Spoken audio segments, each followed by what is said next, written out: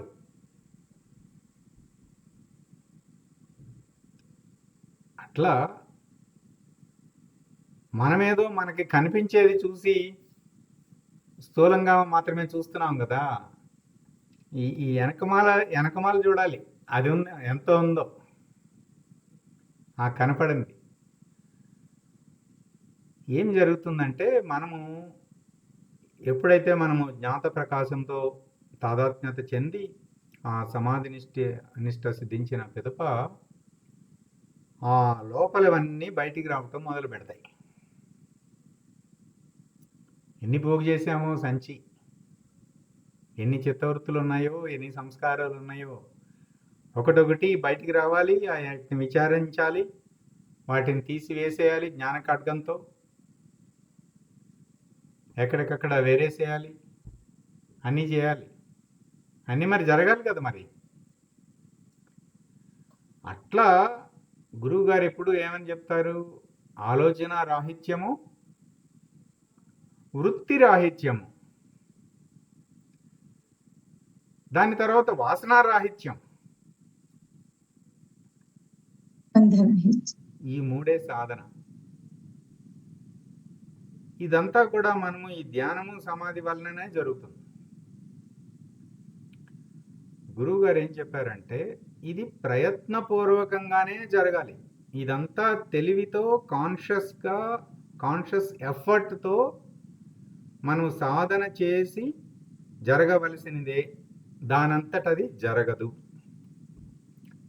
ఎవరో ఏదో మీద చేయి పెట్టేస్తారు, ఏదో అయిపోతుంది, అట్లాంటివి ఏమీ కుదరవు. ఎందుకంటే ఆ పరమాత్మ మనం తెలివితో అని ఇక్కడ అంటున్నామే, ఆ తెలివే పరమాత్మ.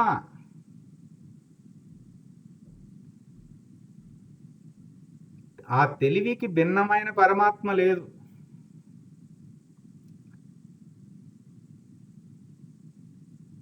ఉనికి అంటున్నాము కదా, నేను ఉన్నాను అని ఉండుట అంటున్నాము కదా.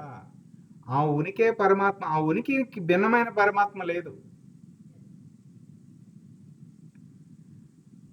అంటే ఆ తెలివితోనే ఈ పరిణామం అంతా జరగాలి. అంటే ఎంత రెస్పాన్సిబిలిటీ ఉందో చూడండి. మనం ఎంత సాధన చేయాలి, ఎంత కాన్షియస్గా ఎఫర్ట్ పెట్టాలి, క్రమక్రమంగా చేయవలసింది ఎంతో ఉన్నది. అందుచేత ఏమాత్రం ఏదో కొద్దిగా ప్రశాంతత లభించేసింది, ఆనందం లభించేసింది, ఇక్కడికి చాలు మనకి, మిగతాదంతా గురువు గారు చూసుకుంటారులే అని అట్లా వదిలేయకూడదు అన్నమాట.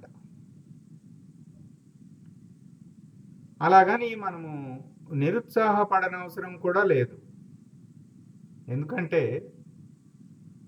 ఆ గురువు ఆశీర్వాదము, గురువాక్యము శరీరం పడిపోయినా కూడా పనిచేస్తుందండి. గురువు ఉపదేశము ఈ శరీరానికే కాదు, మనం కొన్ని లక్షల సార్లు శరీరాన్ని ధరించాం, వదిలేసాం. ఇప్పుడు ఈ శరీరంలో ఆ గురువు ఏమి అశరీరి గురువు. అందుచేత మనము రెండు గుర్తుపెట్టుకోవాలండి. ఒకటేమో పదే నేను చెప్తున్నా కదా, నిర్మల హృదయం. మనం ఈ సిద్ధాంతాలు రాద్ధాంతాలు ఏమవనివ్వండి అవనివ్వండి, మన పవిత్రతే మన నిర్మలత్వమే మనని కాపాడుతుంది. అది జాగ్రత్తగా ఏమాత్రం ఏమరపాటు లేకుండా జాగ్రత్తగా ఎప్పటికప్పుడు ఏమాత్రం మాలిన్యం వచ్చినా మీద ఏదన్నా పురుగు మీద పడితే ఎట్లా విదిల్చుకుంటామో వెంటనే విదిల్చేసుకోవాలి. అది ఒకటి. రెండోది, కాన్షియస్ ఎఫర్ట్, ప్రయత్నపూర్వకంగా విచారణ సాధన మనము చేసి మనము వాటినన్నిటి నుంచి నిరసించేయాలి. వాటిని ఈ ఆలోచన రాహిత్యము, వృత్తి రాహిత్యము, వాసన రాహిత్యము తెలివితో ఉనికిగా ఉండగా అవి జరుగుతాయి. ఉనికిగా ఉండగా, అందుకని ఉనికిగా ఉండటం అంత ఇంపార్టెన్స్. ఉనికి అంటే ఏమిటి? ఎగ్జిస్టెన్స్. ఎగ్జిస్ట్, నేను ఉండుట, ఎగ్జిస్ట్. ఇదేమిటి? వ్యవహారం అంటే యాక్టివిటీ, ఎగ్జిస్టెన్స్ ఇంగ్లీష్లో చెప్పుకుంటే. వ్యవహారము ఉనికి, యాక్టివిటీ ఎగ్జిస్టెన్స్. ఎగ్జిస్టెన్స్ యాక్టివిటీకి ఆపోజిట్. ఉనికి వ్యవహారానికి ఆపోజిట్. ఉనికిగా ఉండటం అంటే ఆత్మగా ఉండటమే కదండి. ఉనికి అంటే అంతే కాదు. అంతే. ఉనికే ప్రకాశము. ప్రకాశమన్నా, ఉనికన్నా, తెలివన్నా, జ్ఞాతన్నా, ఆత్మన్నా, చైతన్యమన్నా అదే. సత్యము అంటే ఉనికి. సత్యనారాయణ స్వామి ఏమిటి? సత్యనారాయణ స్వామి ఉనికి. సత్యము అంటే సత్ అంటే ఉనికండి. సత్ అంటే ఉనికి, అంతే. ఎగ్జిస్టెన్స్, ఉన్నది. ఎంత ఉన్నది అంటే నేను ఉన్నాను అని కూడా అనట్లేదు. ఆ నేను కూడా లేదు. ఉన్నాను అని కూడా అనట్లేదు. ఉండుట అంతే. ఇంగ్లీష్లో చెప్తే ఈజ్. ఐ యామ్ కూడా కాదు, యామ్ అంతే. నేను ఉన్నానన్న మళ్ళీ సరే, అది ప్రస్తుతం మొదట నేను ఉన్నాను వరకు రావాలండి. అది కొరివి కట్టే. ఆ నేను కూడా అది తర్వాత సంగతి. మొదట నేను ఉన్నాను అన్న ఒకే ఒక్కటి పట్టుకోవాలండి. నేను వ్యవహరిస్తున్నాను అనేవి కోకొల్లలుగా ఉంటాయి కదా, వాటినన్నిటినీ దానికి నాతో సంబంధం లేదు. ఉనికికి వ్యవహారంతో సంబంధం లేదు. కానీ వ్యవహారం చేస్తున్నాం. మళ్ళీ వ్యవహారం చేయకుండా ఉండకూడదు. నేను ఉనికి కాబట్టి నేను ఎప్పుడు కూర్చుంటాను అట్లాగూ కళ్ళు మూసుకుని. నేను ఉనికిగా ఉంటాను. ఓం ఓం అని అంతం కూడా వ్యవహారమేగా. పరా పశ్యంతి మధ్యమ వైఖరి కదా. మాట వరకు వచ్చేసిందంటే వైఖరి వరకు వచ్చేసింది కదా. శ్వాస తీసుకుంటున్నాం కదా, ఆహారం తీసుకుంటున్నాం కదా. మరి ఆహారం అంటే ఎవరో ఒకరి కష్టాన్నే మనం తింటున్నాము కదా. అందుచేత వ్యవహరించిన వాడి అవ్వాలండి.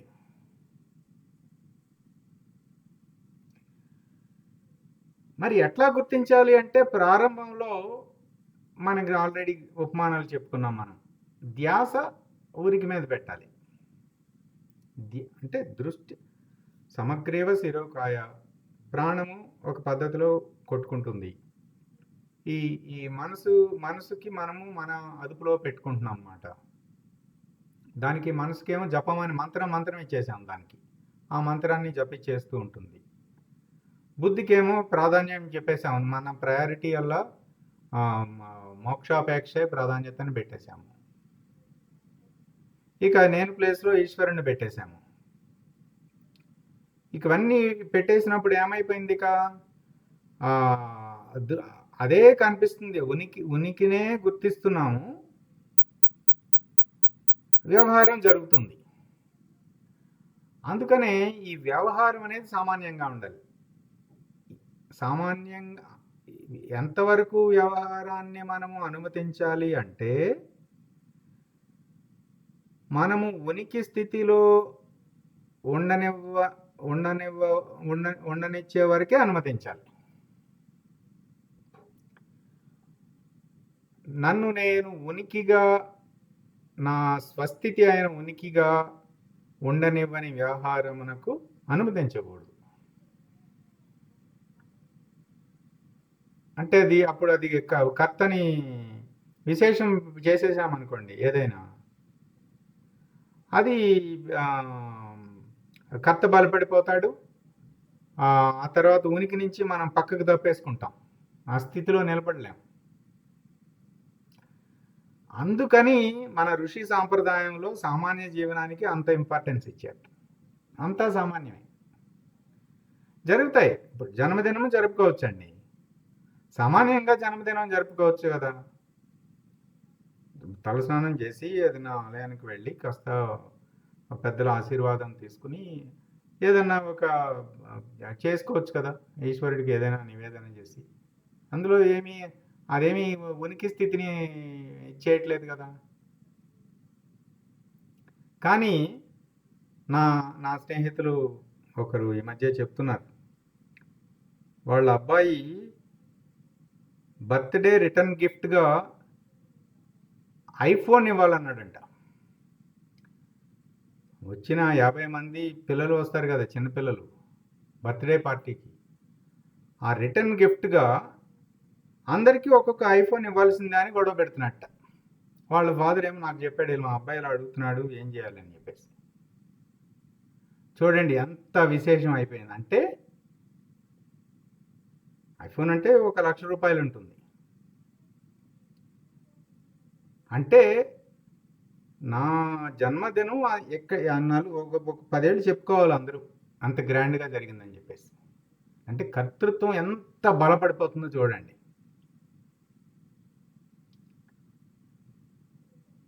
అంటే ఇట్లా, అంటే ఇదొక కొంచెం ఎక్స్ట్రీమ్ ఎగ్జాంపుల్. ఎందుకు చెప్పానంటే కాన్సెప్ట్ అర్థం కావటం కోసం చెప్పాను. ఎప్పటికప్పుడు మనం వ్యవహారాన్ని చూసుకుంటూ ఉండాలన్నమాట. ఏంటి బార్డర్లోకి వెళ్ళామా, సామాన్యంగా ఉందా, ఇదేదో కొద్దిగా మన స్వస్థితి నుంచి కిందకు తీసుకొచ్చేటట్లుగా ఉంది, దీన్ని అనుమతించకూడదు. ఇది ఒకటి. ఇక రెండవది, ఈ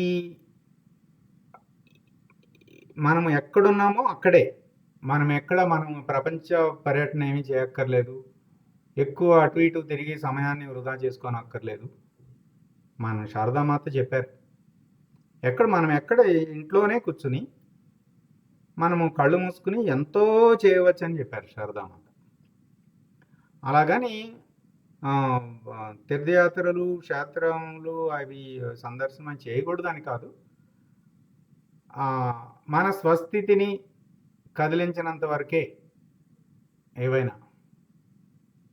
మళ్ళీ అక్కడ కూడా విపరీతం అయిపోయి మళ్ళీ మా టెంపో ఎక్కి అక్కడికి వెళ్ళి అది చూసి ఇది చూసి ఆ టెంకాయ కొట్టి ఇది మళ్ళీ పడిపోతాం, మళ్ళీ వ్యవహారంలోకి వెళ్ళిపోతాం. అంటే మనం చేసుకుంటాం, జగన్మాత దర్శనం చేసుకుంటామండి. ఆ జగన్మాత ముందు వరుసలోనే నుంచుని అమ్మ జగన్మాతని చూడాలని దర్శనం, దోషమేమీ లేదు. కానీ నలుగురిని తోసుకుంటూ దూసుకుంటూ వెళ్ళిపోయి ఆ ముందు వరుసలోనే కూర్చోవాలి, ఆ విగ్రహాన్ని పూర్తిగా నేనే అంటే అది విపరీతం అయిపోయింది. జగన్మాత మనని చూడాలా, మనం జగన్మాతను చూడాలా?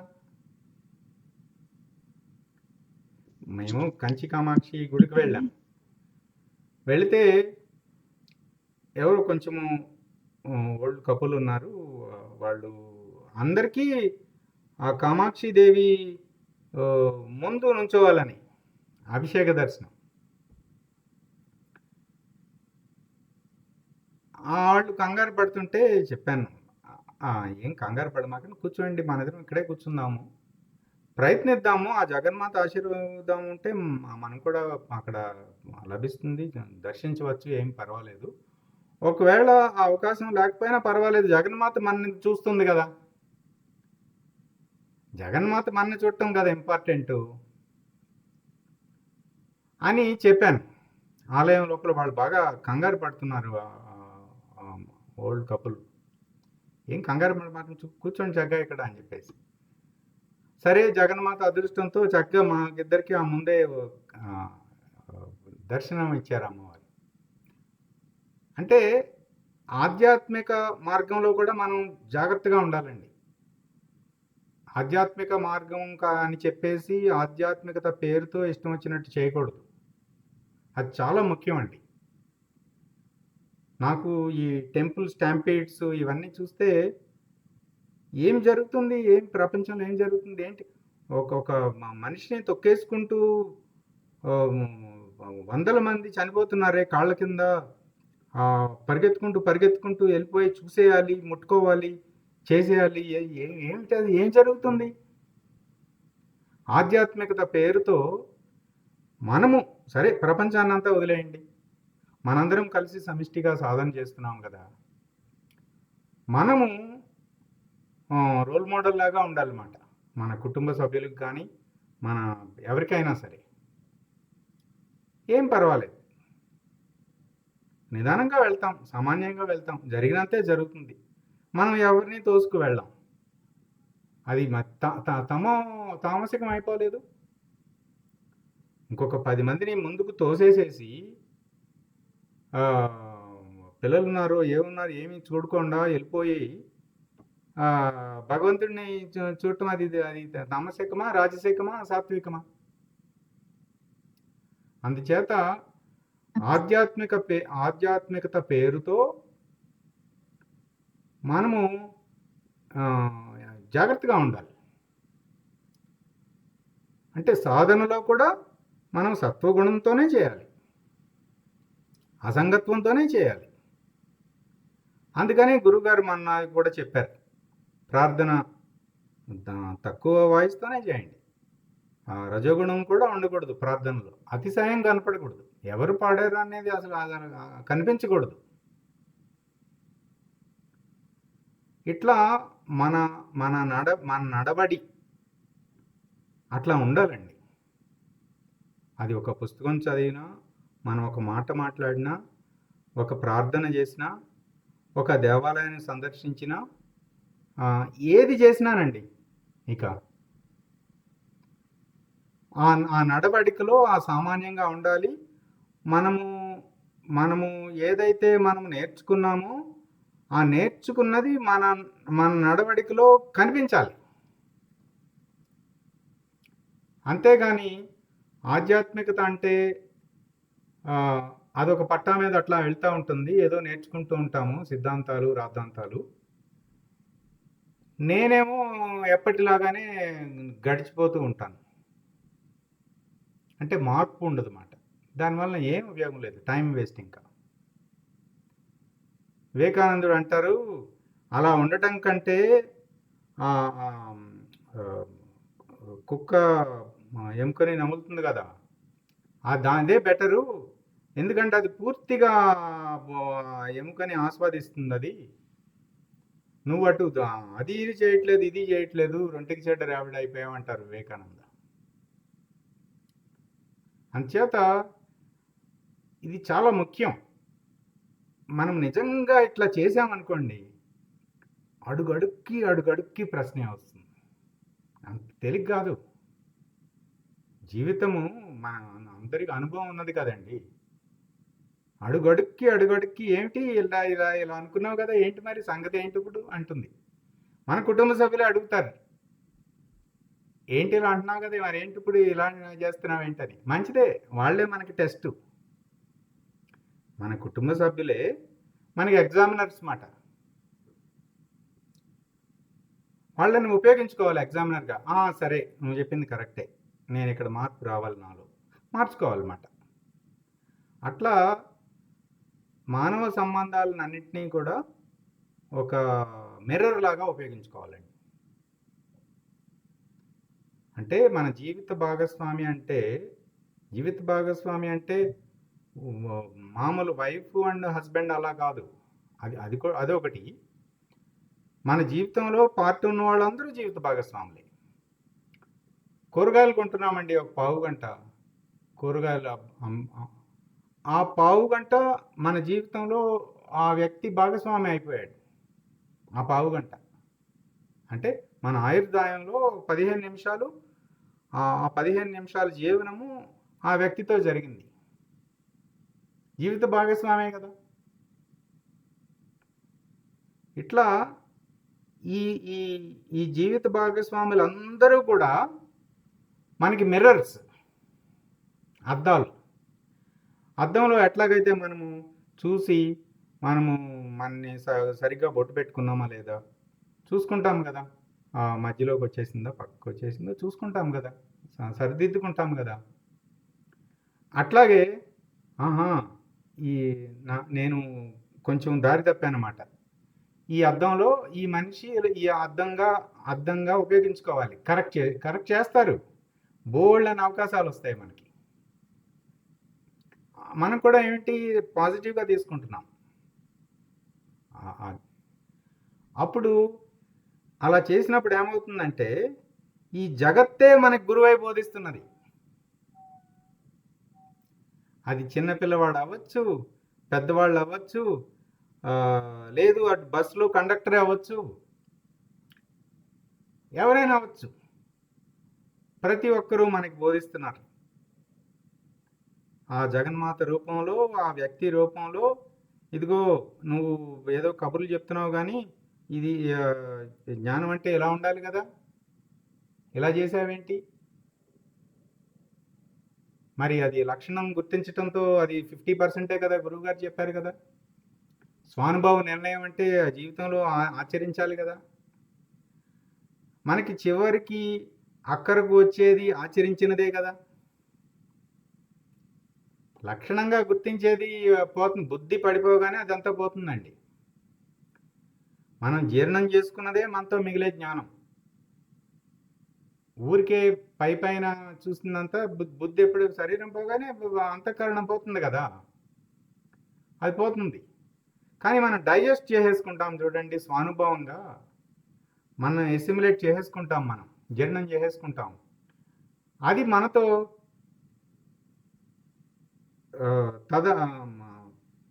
దేహం పడిపోయినా మనమేమి దాని గురించి వరి అవ్వక్కర్లేదు, ఎందుకంటే ఆ జ్ఞానం వస్తుంది. అలాగే దేహం కావాలా వద్దా అని ప్రకృతి మాత అడిగినప్పుడు ఆ జ్ఞానంతోనే సమాధానం చెప్తాం, నాకు అవసరం లేదా అని చెప్పేసి. అంటే నిర్ణయం అయిందా అంటారు స్వామి. ఇదేనండి నిర్ణయమే కదా మనకు నెక్స్ట్ జన్మకు వస్తుందా? ఏమిటండి నిర్ణయం అయిందా అని అడుగుతారు స్వామి. మనకి ఏదన్నా ఆ నిర్ణయమేనా నెక్స్ట్ జన్మకు వచ్చేది? ఇప్పుడు మనకు అన్ని నిర్ణయాలే కదా. ఇప్పుడు శరీరము నేను కాదు అనేది నిర్ణయమే కదా. నేను మనిషిని అనేది నిర్ణయమే కదా. నిర్ణయం చేసి పడేసాం, మనకేం అనుమానం లేదు దాని మీద. లక్షణం గుర్తించటమా నేను మనిషిని అనేది కాదు. నిర్ణయం, లక్షణం ఎప్పుడో అయిపోయింది, అయిపోయి నిర్ణయంలోకి వచ్చేసి. నిర్ణయం అంటే స్వానుభవ నిర్ణయం అండి, మామూలు బుద్ధితో చేసే నిర్ణయం కాదు నేను చెప్తుంది. అనుభవం అయితే స్వానుభవ నిర్ణయమే నిర్ణయం. అది ఎప్పుడు అవుతుందంటే మనం నేర్చుకున్నది ఆచరించినప్పుడు ఆ ఆచరణ వల్ల అనుభవం కలుగుతుంది. ఆ అనుభవం చేయగా చేయగా చేయగా సహజమవుతుంది. ఆ సహజమైన స్వానుభవ నిర్ణయం. ఇప్పుడు నేను మనిషినండి, నేను మనిషిని అనేది సహజమైన అనుభవం. ఈ సహజమైన అనుభవం నేనేదో రోజుకి 108 సార్లు పొద్దున సాయంకాలం నేను మనిషిని అనుకుంటే వచ్చింది కాదు. ఇది నేను మనిషిగా అనుభవం చాలా సంవత్సరాలు బట్టి నేను ఉన్నాను కాబట్టి ఇది సహజ అనుభవం. ఇది స్వానుభవ నిర్ణయం. సంధ్యా సాధన చేశాము, మనకి ప్రకాశంగా ఉండుట తెలిసింది. నిర్ణయమా కాదు, కొద్దిగా రుచి చూసామంతే. నానా తిప్పలు పడి ఆ త్రిమాతృకాయత అనుసంధానం చేసి అన్నీ చేసి కాస్త ముందు గురు ప్రార్థన చేసుకుని కదలకుండా కూర్చుని అన్ని కిటికీ తలుపులు వేసేసి కళ్ళు మూసేసి అన్నీ చేస్తే ఒక 5 నిమిషాలు అట్లా ఉండగలిగాం. అంటే ఇవన్నీ ఆలంబనగా ఉపయోగించుకున్నాం, మంచిదే. కానీ అది నిర్ణయమా, స్వానుభవ నిర్ణయమా? కాదు, ఇంకా సహజం అవ్వాలి. అది అనుభవం, అదొక అనుభూతి, మంచిది. ఒక మెట్టు ఎక్కాం, ఆ అనుభూతి పెంచుకుంటూ వెళ్ళాలి. గురువుగారు అక్కడ మనకి ఏం చెప్పారు? అది వ్యవహరించేటప్పుడు ఆలోచనకి మధ్యలో ఖాళీ ఉన్నది. సాక్షిగా ఆలోచనలు గమనించే ప్రక్రియ వల్ల ఈ ఖాళీని పెంచుతున్నాం. అంటే ఆ ఉనికిగా ఉండుట అన్నది మాత్రమే ఉండి మిగతావన్నీ కూడా ఉడికిపోయినప్పుడు, అంతఃకరణం లేనప్పుడు ప్రకాశముగా మూడవస్థలలో మిగిలిపోతావు. అంటే నా సన్నిధిలో మెలకువ, కళ, నిద్ర జరుగుతున్నాయి. నా సన్నిధిలో జరుగుతున్నాయి. మెలకువ జరుగుతుంది, కళ జరుగుతుంది, నిద్ర జరుగుతుంది. ప్రకాశపు ఉనికి సన్నిధిలో అవి జరుగుతున్నాయి. తెలివి పనిచేస్తూనే ఉంది. తెలివితో నిద్రపోవటం అంటే ఇది. నిద్ర ఉంది, శరీరం విశ్రాంతి తీసుకుంటున్నది, కానీ తెలివితో తీసుకుంటున్నది. తెలివి పడిపోయిందండి, జారిపోయాం. అది మామూలు నిద్ర. అట్లా మెలకువ, కళ, నిద్ర జరుగుతున్నాయి ప్రకాశముగా ఉండగా. ఇది మనకి సంధ్యా సాధనలో మనకందరికీ అనుభవం ఉంటుంది కదా. ఇది పెంచుకుంటూ పోవాలన్నమాట. ఇలా క్రమంగా పెంచుకుంటూ ఉండగా ఒకనాటికి ఏమవుతుందంటే సహజమైపోతుంది. దానికి ఏమీ పుస్తకాలు తిరగక్కర్లేదు. ఎవరి దగ్గరికైనా వెళ్ళి నాకు నిజంగా ప్రకాశ దర్శనం అయిందంటారా అని అడగక్కర్లేదు. అడుగుతున్నామంటే సహజం అవ్వలేదు. నెమ్మదిగా జరుగుతుంది. మళ్ళీ దాని గురించి ఫలితంపై మనకు అధికారం ఉందా? లేదు.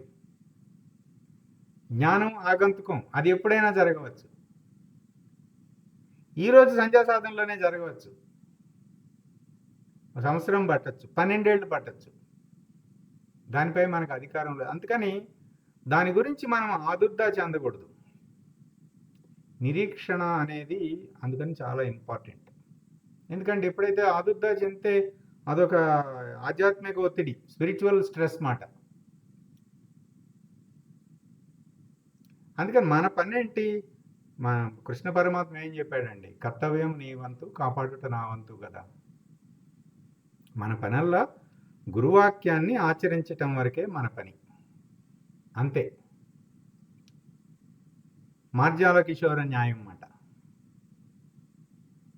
ఇక్కడ అమ్మ నన్ను ఇక్కడికి తీసుకొచ్చి ఇక్కడ పెట్టింది, ఇక్కడ ఉంటాను. ఎప్పటి వరకు, మళ్ళీ ఎప్పుడు వస్తుందో నాకు తెలియదు. తల్లి పిల్లి వచ్చి నన్ను తీసుకెళ్తుంది. తల్లి పిల్లికి తెలుసు నన్ను ఎప్పుడు తీసుకెళ్లాలో. 4 ఇళ్ళు మారుస్తుంది కదా పిల్లి.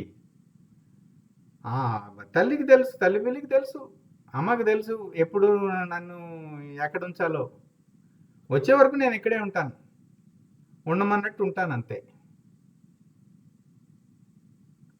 అట్లా ఉండి మనము అట్లా చేయటమే. గురు పరమాత్మ, గురు నారాయణుడు ఉపదేశం ఇచ్చారంటే ఇవన్నీ గమనిస్తూనే ఉంటారండి. వారి వారి పనే ఇది. మనని నిరంతరము మన ఆలోచనలు మొత్తం గమనిస్తూ ఉంటారండి.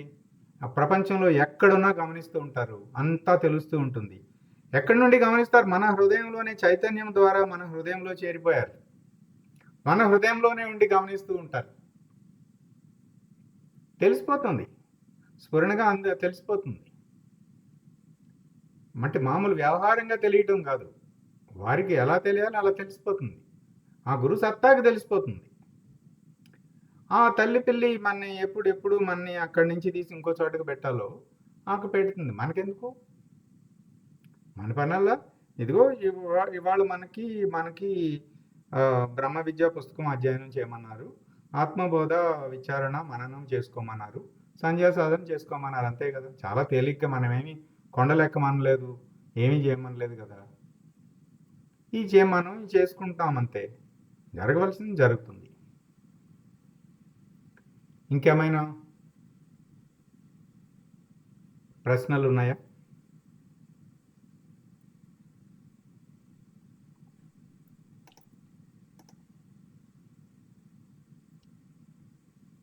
ఈ సాధన అంతా ఇట్లా ఇంకా ముందు మనం 4వ శ్లోకమే కదా అయింది. ఇంకా చాలా విస్తృతంగా మెట్టు బై మెట్టు చెప్పారు గురువుగారు. మనము నిదానంగా చూసుకుందాము. ఇంకా ఏమీ ప్రశ్నలు లేకపోతే మనము పూర్ణమంత్రము చేద్దామండి. హరి ఓం అండి. ఈ ఆ. కనెక్షన్ చాలా లేట్ కనెక్ట్ అవుతుందండి. తొందరగా కనెక్ట్ అయ్యేటట్లు ఏమన్నా చేయడానికి వస్తుందా? మీరు నాకు ఫోన్ చేయండి సెపరేట్గా, నేను చెప్తాను. ఈ రోజు పావు గంట పట్టింది అది కనెక్ట్ అవ్వటానికి, 20 నిమిషాలు పట్టింది. నేను ఫోన్ చేస్తానులేమ్మా మీకు. సరే. హరి ఓం. హరి ఓం. ఓం పూర్ణమద పూర్ణమిదం పూర్ణాత్ పూర్ణముదచ్యతే పూర్ణస్య పూర్ణమాదాయ పూర్ణమేవావశిష్యతే. ఓం తత్సత్. ఓం శాంతి శాంతి శాంతి. హరి ఓం. శ్రీ గురుభ్యో నమః. హరి ఓం. సాయిరామ్.